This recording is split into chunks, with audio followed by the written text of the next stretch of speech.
रखो गाड़ी। कौन है भाई? जोरदार, क्या हो गया? तेरे को बोल लो क्या हो गया? कौन है भाई? क्या हुआ?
सबर करो,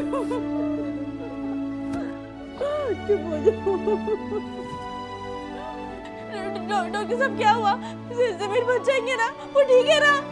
बीबी, मुझे बहुत अफसोस से कहना पड़ रहा है कि हमने आपके शोहर को बचाने की बहुत कोशिश की, लेकिन बचा नहीं सके। सब्र करें बीबी, सब्र करें, सब्र करें बीबी, सब्र करें।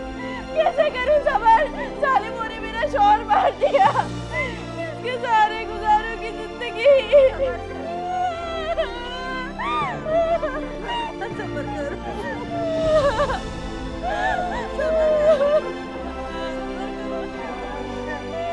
डॉक्टर फोन आपने किया था? जी सर, मैंने फोन किया था। लाश कहाँ है?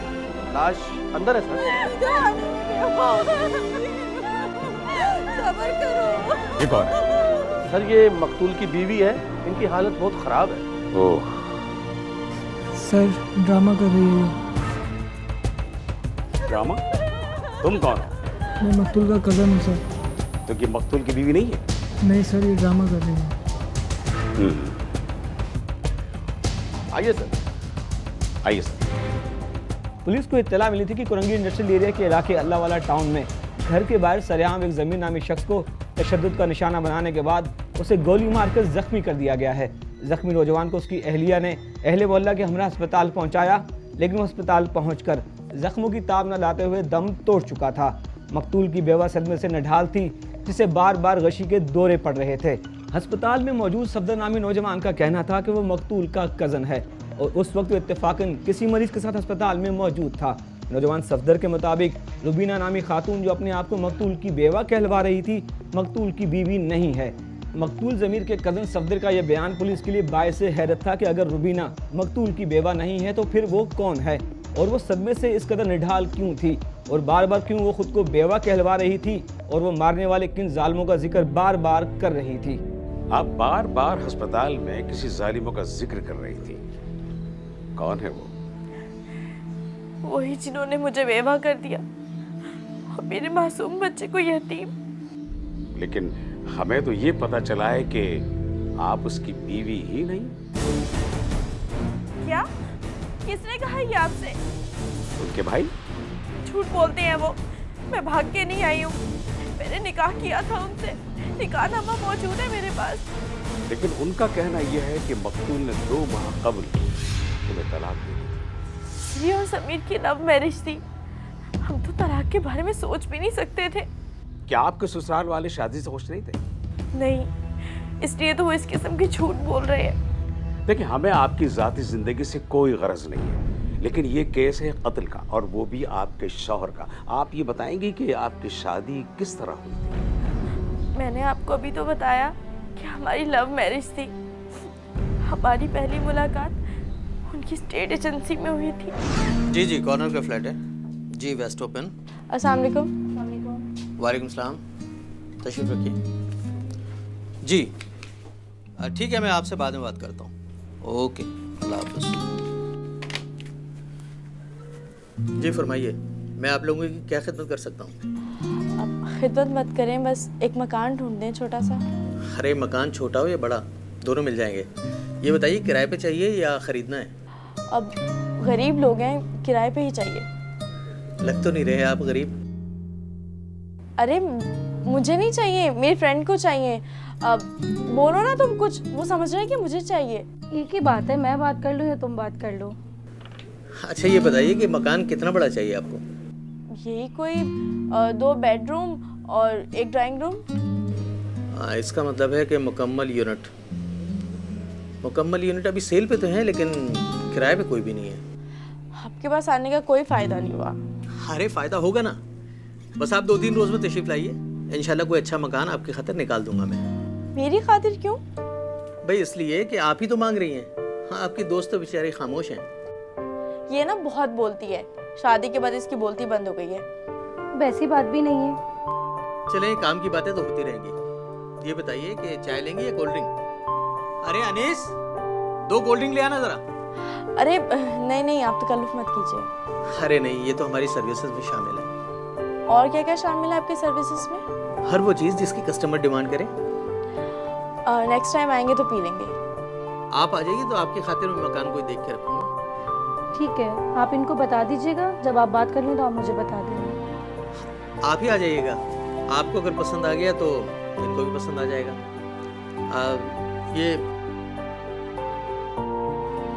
ये मेरा कार्ड है, ये रख लीजिए आप।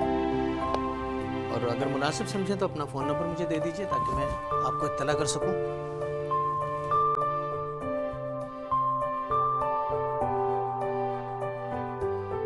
Thank you. तो आप बेफिक्र हो जाएं, अब ये जिम्मेदारी मेरी है। पुलिस को दिए गए बयान के मुताबिक रुबीना को अपनी एक दोस्त कौसर के लिए किराए के मकान की तलाश थी, जिसके साथ वो पहली बार ज़मीर की स्टेट एजेंसी गई थी और वहीं उसकी ज़मीर से पहली मुलाकात हुई और दोनों के दरमियान फ़ोन नंबर्स का तबादला हुआ। मकतूल की अहलिया के मुताबिक 2 दिन बाद ज़मीर की फ़ोन कॉल उसे मौसूल हुई थी। जी, कितने बेड? अच्छा ठीक है, वेस्ट ओपन, ठीक। और रेंट क्या है? ठीक है। अब बेफिक्र हो जाए, आपका काम जल्दी हो जाएगा। बिल्कुल पार्टी है मेरे पास। ओके। हाँ।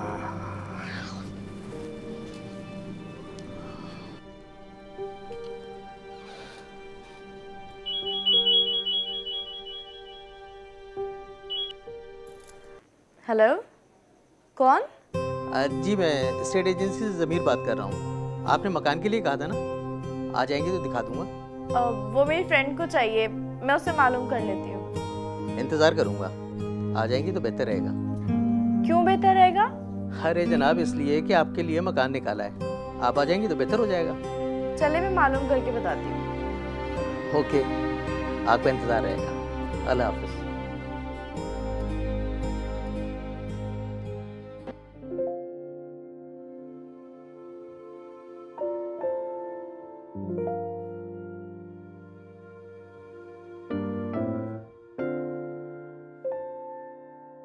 मोहतरमा, स्टेट एजेंट की कॉल आई थी, वो बुला रहा है। तुझे बुला रहा होगा, तू ही नंबर देकर आई थी। भलाई का तो सामान ही नहीं है, तुमने घर लेना है, चलो जाके देखो। यार घर का सारा काम ऐसे ही पड़ा है, तू तो मेरी बहन है, तू ही चली जा। और वैसे भी उसने तुझे ही अकेले बुलाया था, बंदा भी बड़ा हैंडसम है। करूँ तुम्हारे मियाँ से बात? उससे बाद में कर लेना यार बात, पहले तू जाके घर तो देख ले, लेना तो है। अच्छा चलो ठीक है, मैं जाके देख लेती हूँ, तुम आराम से बैठ जाओ घर में, ठीक है?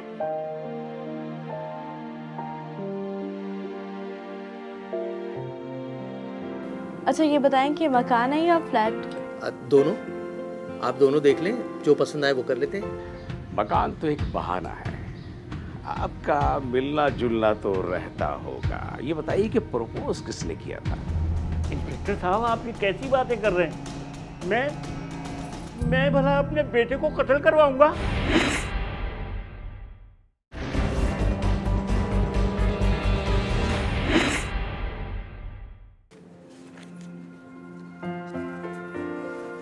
आइए, आप ही का इंतजार था।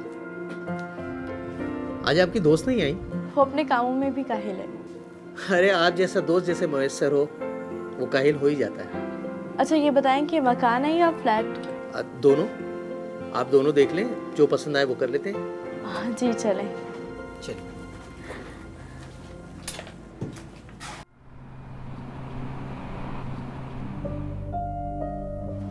देखिए ज़मीर साहब, घर तो मुझे पसंद आ गया है, लेकिन क्या है ना कि इसका रेंट बहुत ज़्यादा है। अरे उसकी आप फिक्र मत करें, वो उनसे बात करके कुछ करवा दूंगा मैं।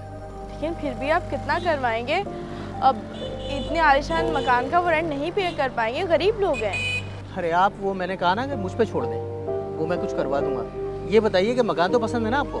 हाँ, मकान तो बहुत ही अच्छा है, लेकिन किराया बहुत ही ज़्यादा है। बस तो फिर बात ही ख़त्म हो गई। हाँ चले।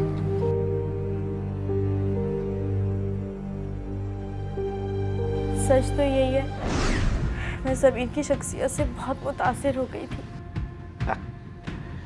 मकान तो एक बहाना है, आपका मिलना जुलना तो रहता होगा। ये बताइए कि प्रपोज किसने किया था? हमारी बहुत जल्द अंडरस्टैंडिंग हो गई थी, अक्सर मुलाकात भी होती थी।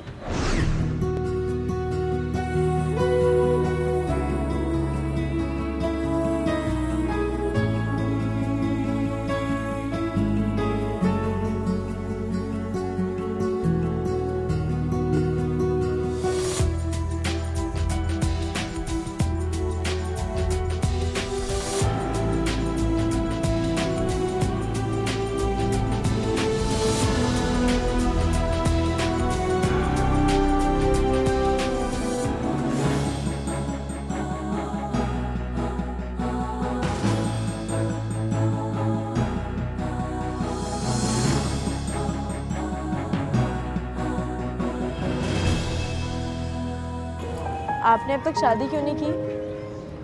दरअसल काम में इतना उलझा रहा कि शादी की तरफ संजीदगी से तवज्जो ही नहीं दी मैं। अरे आपने नहीं सोचा तो क्या हुआ, घर वालों को तो सोचना चाहिए था ना। नहीं, अब्बू और भाई तो बार बार कहते रहे, लेकिन कभी मैंने संजीदगी से नहीं लिया। उन्होंने सोचा होगा कि आप काम करते हैं, शादी करें ना करें क्या फ़र्क पड़ता है। ये बात नहीं है, दरअसल आज तक मुझे कोई लड़की मिली ही नहीं। अब तक नहीं मिली है? अब मिल गई है, लेकिन डरता हूँ कहीं वो मना ना कर दे। आप एक बार कह कर तो देखें, हाँ या ना करना तो बात की बात है ना। अच्छा, तो फिर कर लो मुझसे शादी। अरे ये आप क्या कह रहे हैं, इतनी जल्दी बोलने के लिए भी नहीं कहा था। अरे अब ना की गुंजाइश तो नहीं रह जाती ना, हाँ ही कर दो। पहले अपने भाई भाभी से बात तो कर लें। अरे वो भी कर लूँगा, अगर वो मना भी करेंगे ना तब भी तुमसे शादी कर लूँगा मैं। इतने दलेर नहीं है आप, एक लड़की से इज़हार मोहब्बत तो किया नहीं है, और क्या करेंगे? अरे अब तो कर दिया ना भाई। अच्छा ये बताओ, हम लोग तो बातों के चक्कर में खाने का ऑर्डर करना भूल गए, क्या खाना है?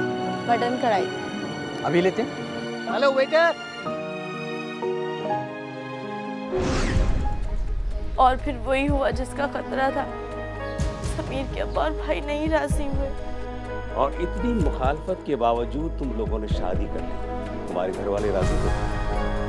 नहीं, वो भी पहले मुखालिफ थे, लेकिन फिर राजी हो गए थे। उसके घर वाले राजी क्यों नहीं? क्योंकि वो चाहते थे कि ज़मीर की शादी अपनी मर्जी से करवाएं। लेकिन फिर उसने आपको तलाक क्यों दी? ये झूठ है, उसने मुझे तलाक नहीं दी है। लेकिन सवाल ये पैदा होता है कि उसके घर वाले झूठ क्यों बोलेंगे? ताकि उसकी जायदाद से मुझे हिस्सा ना देना पड़े। अच्छा, तो आपके ख्याल में आपके शौहर का कत्ल कौन कर सकता है? अब मुझे शक है कि काम उसके बड़े भाई असगर ने ही करवाया है। लेकिन वो अपने भाई को क्यों मरवाएगा? क्योंकि वो जिस घर में रह रहा है उसमें भी ज़मीर का हिस्सा है, इसलिए तो उसने तलाक का शोशा छोड़ा है। असगर।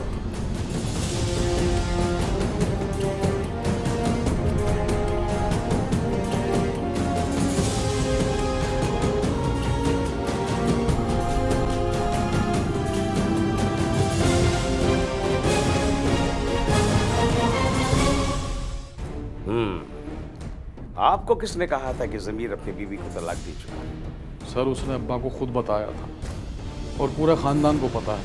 और हमें तो खुद सुनकर ये हैरत हुई कि कत्ल के वक्त वो उसके घर में कैसे थी। लेकिन उसकी बीवी का कहना है कि उसे तलाक नहीं हुई, आप लोग झूठ बोल रहे हैं। लेकिन इंस्पेक्टर साहब, हमें झूठ बोल के क्या फ़ायदा होगा? क्यों नहीं हो सकता? ताकि उसकी तमाम जायदाद आप लोगों को अकेले मिल जाए और उसकी बीवी को कुछ ना मिले। ये उसकी बीवी ने आपको बताया होगा। उसको तो ये भी शक है कि उसके शौहर को आप लोगों ने कत्ल करवाया। इंस्पेक्टर साहब आप ये कैसी बातें कर रहे हैं? मैं भला अपने बेटे को कत्ल करवाऊंगा? क्यों नहीं, आज के दौर में जायदाद के लिए कौन किसको नहीं मार रहा। अच्छा ये बताइए कि आप लोगों ने उसकी शादी की मुखालफत क्यों की थी?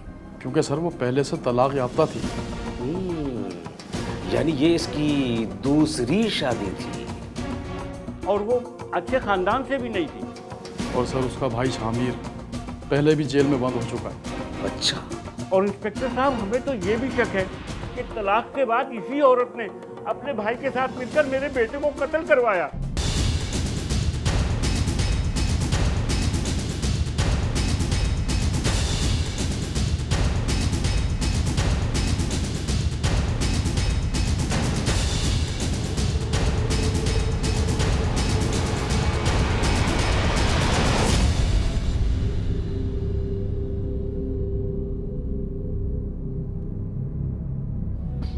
कौन है वो जिसने ज़मीर को मारा है? जिसने अंदर के ज़मीर को मारा है वही ज़मीर का कातिल है। मुझे आपसे कुछ बात करनी है।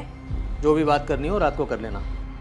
रात को तुम होश में कब आते हो? वो हर रोज नशे में धुत आता था, मुझे बहुत मारता पीटता था। उसके घर वाले भी मुझे कबूल करने को तैयार नहीं थे।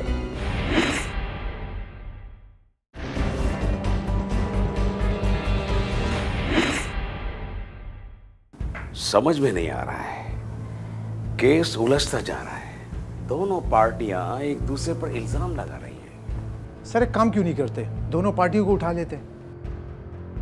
मकानों की लेन देन का काम करता था। सर हो सकता है किसी तीसरे बंदे का हाथ हो इसमें। लेकिन सवाल ये पैदा होता है कि तशद्दुद करके क्यों मारा? सीधी सीधी गोली भी मारी जा सकती थी। हाँ, सर उनको कैसे पता चला कि अभी असगर घर से निकला है? क्या नाम बताया था रुबीना के भाई का?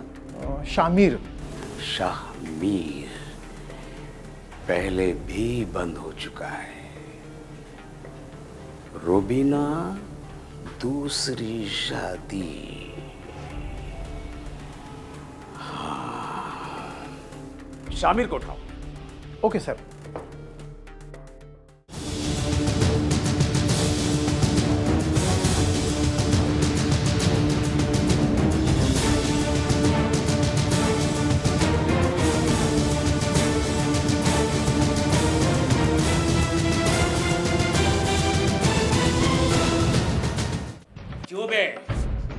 अकल ठिकाने आ गई?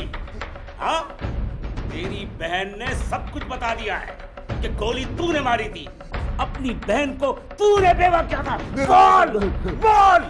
नहीं साहब, उसने खुद मुझे कहा था कि अपने शौहर को गोली मार दी। बोल। तलाक के बावजूद उसको बहुत मारता था, तंग करता था साहब। और तूने गोली मार दी। तूने गोली मार दी। क्या समझता था अपने आप को? बोल।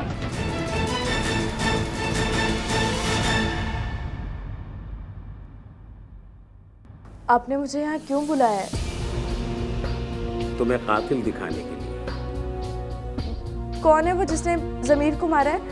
जिसने अंदर के ज़मीर को मारा है वही ज़मीर का कातिल है।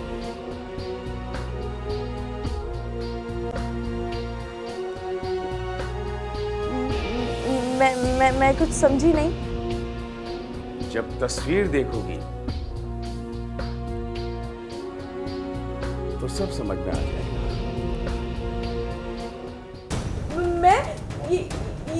ये आप क्या कह रहे हैं? बस बहुत हो चुकी, बंद कर अपना नाटक। बहुत घुमा लिया तुमने।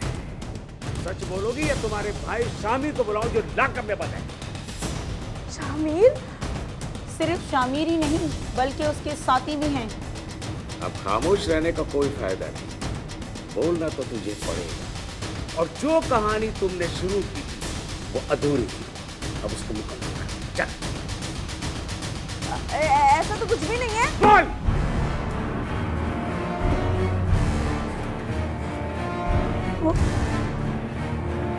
पिछले 1 साल से मेरे और ज़मीर के झगड़े चल रहे थे और 2 माह कबल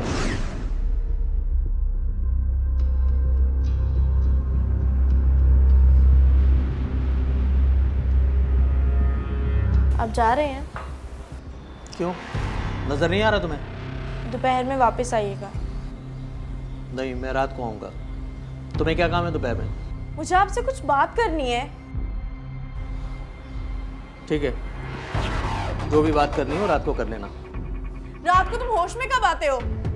सुबह सुबह दिमाग खराब करना जरूरी होता है? बोलो क्या बात है? मुझे तुम अपने अब्बा के घर कब लेके जाओगे? मैंने तुम्हें 100 बार कहा है कि मेरे घर वाले तुम्हें कबूल नहीं करते। भूल जाओ उस घर को। कैसे भूल जाऊं मैं उस घर को? मेरा हिस्सा है वहाँ। कोई हिस्सा नहीं है। बेकार की बात, बकवास। मुझे अपने अब्बा के घर लेके जाओ, वहाँ मेरा हक है। देखो, मैं तुम्हें आखिरी मर्तबा समझा रहा हूँ, अपने हालात ठीक कर लो, वरना मुझसे बुरा कोई नहीं होगा।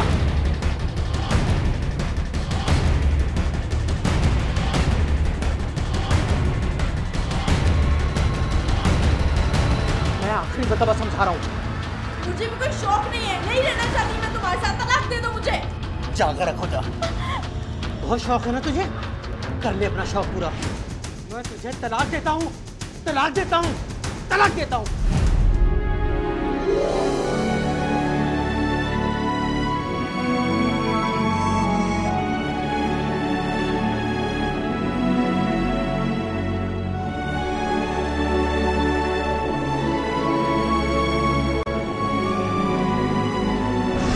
तो इसका मतलब है कि तलाक तुमने खुद ली? हाँ, तलाक मैंने खुद ली थी। अगर मैं उसके साथ रहती तो ज़हनी मरीज़ा बन जाती। वो हर रोज नशे में धुत आता था, मुझे बहुत मारता पीटता था। उसके घर वाले भी मुझे कबूल करने को तैयार नहीं थे। तुम्हें घर में रखा था ना, कहीं बाहर तो नहीं बिठाया था? वो रोजाना मुझे ताने देता था कि मेरी वजह से उसके खानदान वाले उससे नहीं मिलते। ये सब कुछ रोजाना बर्दाश्त नहीं कर सकती थी। चलो छोड़ो इसे। ये बताओ कि तलाक होने के बावजूद कत्ल वाले दिन तुम उसके घर में क्या कर रहे थे? तलाक के बाद मैं अलग रहना शुरू हो गई थी। अभी एक ही हफ्ता गुजरा था कि वो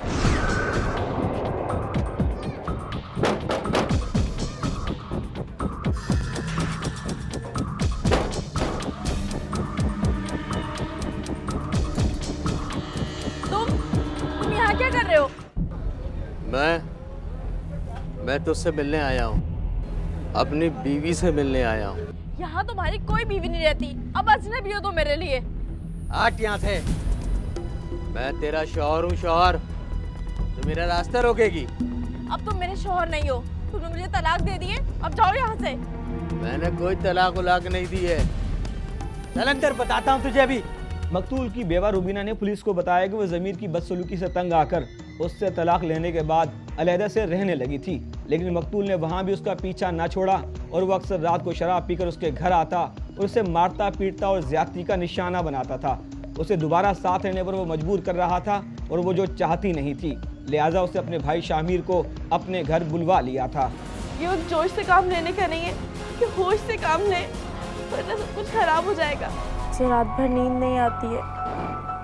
तुम एक काम करो, घर वापस आ जाओ, नींद तुम्हें आ जाएगी। मैं रुकने नहीं आई हूँ, बस अपना कुछ सामान लूँगी और चली जाऊँगी। मैं तुम्हें रोकूंगा भी नहीं। देखो, अब तो हमारी सुलह भी हो गई है, इसमें सोचने वाली कौन सी बात है? देखो, दोबारा गलती नहीं होगी मुझसे।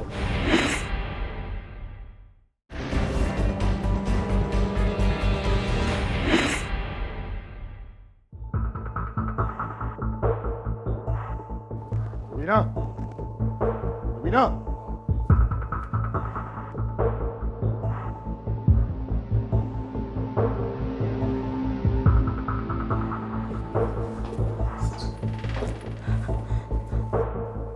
क्या बात है, रो क्यों रही है तू? भाई वो मुझ पे बहुत जुल्म करता है, मुझे बहुत मारा पीटा है। ये देखिए चोट के निशान। तुमने मुझे पहले क्यों नहीं बताया? देख मैं अब उनके साथ क्या करता हूँ। तंग आ गई उनके जुल्म से। चुप हो जा, रोएंगे तो अब उसके घर वाले। नहीं भाई, ये जोश से काम लेने का नहीं है कि होश से काम ले, वरना सब कुछ खराब हो जाएगा। मुझे नहीं पता वो कैसे लोग हैं, बहुत बुरे लोग हैं वो।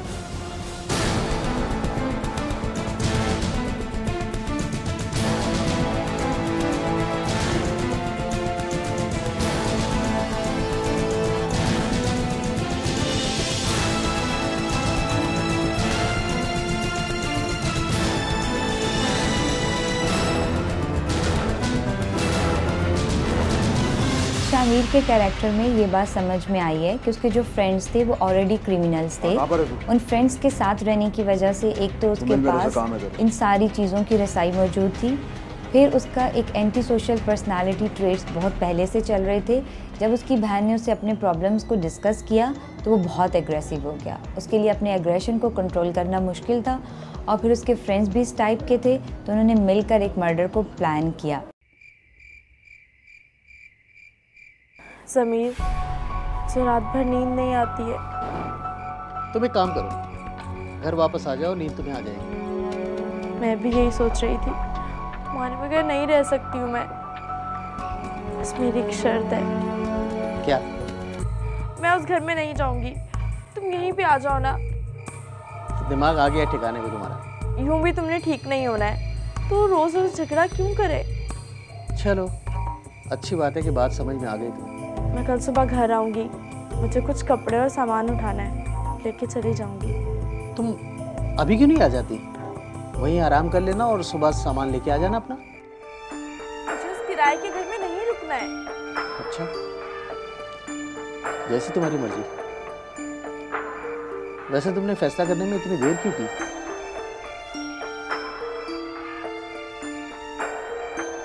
ज़मीर के बारे में ये बात समझ में आती है कि उसकी फैमिली के जो लोग थे वो बहुत अथॉरिटेटिव थे, क्योंकि ज़मीर की पर्सनालिटी पहले से ही ऐसी थी बचपन से ही कि वो एक पैसिव नेचर का था। यानी वो जो बातें अपनी कह नहीं पाता था अपने अथॉरिटेटिव फिगर, जिसमें उसके बड़े भाई पेरेंट्स आते थे, जब उन बातों को नहीं कह सकता था तो वो उसके अंदर कन्फ्यूजन और एग्रेशन का बायस बनते थे। तो शादी के बाद वो सारी एग्रेशन अपनी बीवी पे निकाल रहा था, डोमेस्टिक वायलेंस करके, मारपीट करके।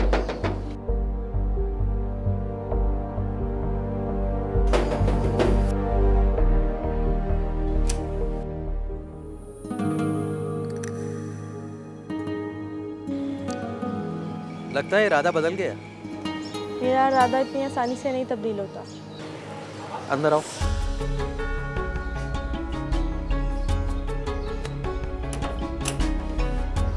मैं रुकने नहीं आई हूँ, बस अपना कुछ सामान लूंगी और चली जाऊंगी। मैं तुम्हें रुकूंगा भी नहीं, लेकिन अपने हाथों से एक कप चाय तो पिला दो। ठीक है, ये तो हो सकता है। ठीक है, मैं चेंज करके आता हूँ।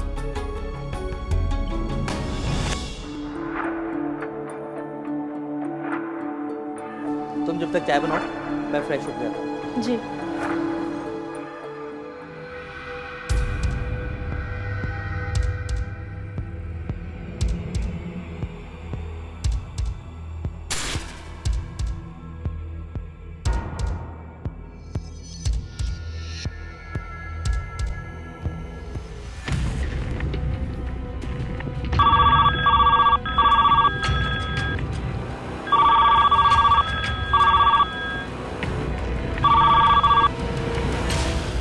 हेलो, हाँ क्या रिपोर्ट है?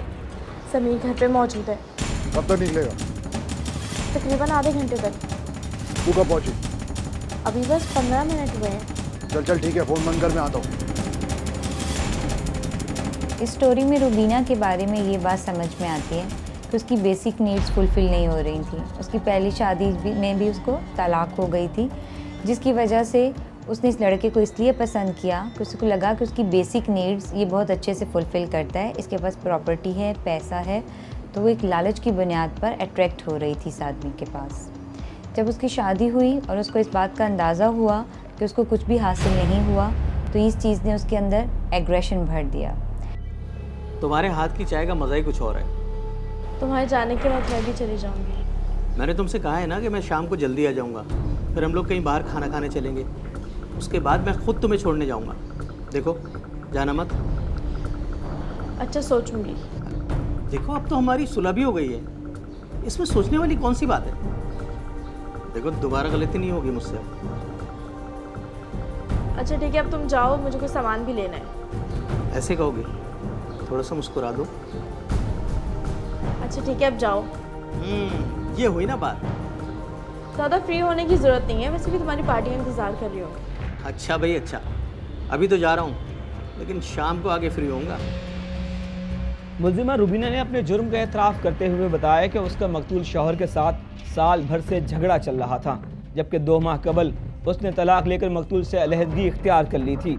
लिहाजा उसे अपने भाई शामिर के साथ मिलकर मकतूल को ठिकाने लगाने का मंसूबा बनाया था। पुलिस के मुताबिक मुलजिमा वक़ूए वाले दिन अपना सामान लेने के बहाने मकतूल के घर आई और भाई शामिर को भी उसकी मौजूदगी की इत्तला दी, जिसने अपने 2 साथियों दानिश और शहरोज के साथ मिलकर मकतूल को घर के सामने कत्ल कर दिया। पुलिस के मुताबिक गिरफ्तार मुलजिम दानिश 2013 में भी पहले स्ट्रीट क्राइम के जुर्म में गिरफ्तार हो चुका है, जबकि मुलजिमा रुबीना का भाई शामिर भी सजा याफ्ता मुजरिम रह चुका है। पुलिस ने मकतूल ज़मीर की अहलिया को उसके भाई और उसके 3 साथियों समेत गिरफ्तार करके आला कत्ल 9mm पिस्टल बरामद कर लिया है, जो उस वारदात में इस्तेमाल हुआ था, और इसके साथ ही उन्होंने इस वारदात में इस्तेमाल होने वाली मोटरसाइकिल भी बरामद करके मुकदमा नंबर 36/2016 दर्ज करके इस वाक़े की मज़ीद तफ्तीश शुरू कर दी है। गुजर गई जो चमन पर वो कोई क्या जाने, छिड़े हुए हैं बहारों ख़िज़ां के अफसाने। मेरे लबों का तबस्सुम तो सब ने देख लिया, जो दिल पे बीत रही है वो कोई क्या जाने।